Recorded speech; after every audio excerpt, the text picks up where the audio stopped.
Skip forward if you want to see the assembly instructions, or hang around and see me design and use it. That rail is easy enough to paint, sitting on one side and a ladder on the other. But this rail is not so easy. I should try those triangular hats. Well, that doesn't look stable.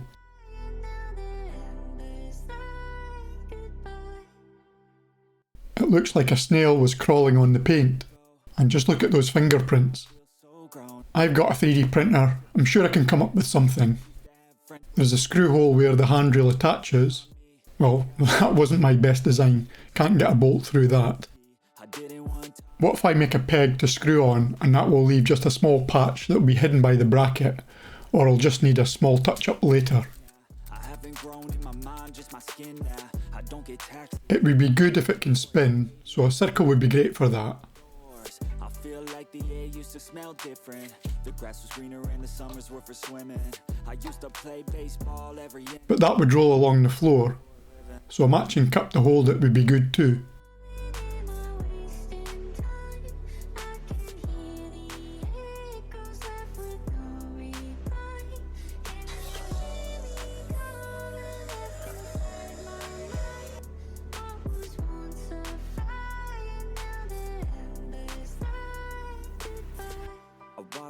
So I like to start off with an object that represents what I'm trying to make the device for. So we've made the shape of the handrail and we've extruded it in both directions. And now we're just making a sketch with the general shape of what we want. So we want a ring around the outside that can hold the beam in the middle. And then we have a footing for the rotating ring to rotate on so it doesn't roll about the floor. So then we extrude the rail with the extended base bit for putting the peg in, and we extrude for half of the base, and that's just so I can mirror this bit later. So there's a sketch on the side there, and that's just to join up the lines so we're creating the bit where that will stop the ring from falling out the side of it. And then we extrude that so we can see there that that holds that ring in place, and then we can just mirror that on both sides. So now for the time being we'll just put this handrail out of the way, and then we have a sketch on the top here, and we've got the shape of the peg, so we need two sets of lines, and we can extrude in there to create a hole in the rotating ring. And then we extrude here, so now we've got part of that peg, and we saw from the assembly video that we need to have a countersunk hole that still allows the screw peg to go through the hole, which we'll see there in a second. So now we extrude that, so make the other half of the peg, and we want a hole, so we just extrude the circumference there of the countersunk screw out so that there's enough space for the screw to go in. So we just cut that away, and then we have a sketch for the hole to go through the peg, and then we create a hole all the way through, so that's going through both the ring and the peg. And this one wasn't really needed, but we're creating a hex shape there for a nut if we decided we want to put a nut on that. And then we just chamfer some of the edges to make it a little bit smoother, and that's the design there complete.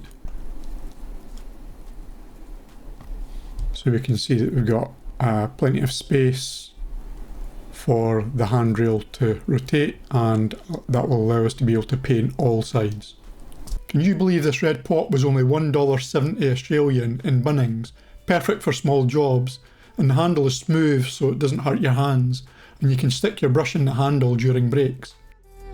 Now it's suspended, I can rotate the rail freely, and now I can paint all sides, and no masking or drip sheets to put out.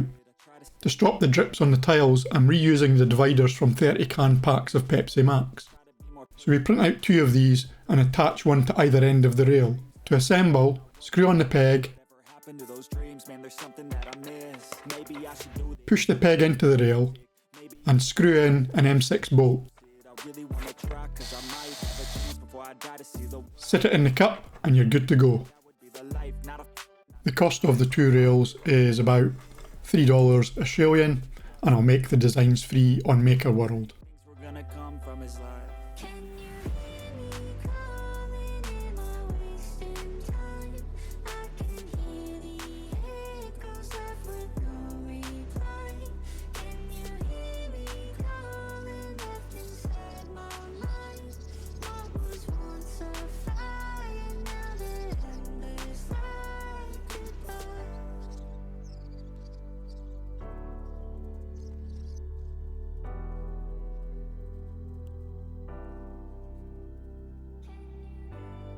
Cheerio.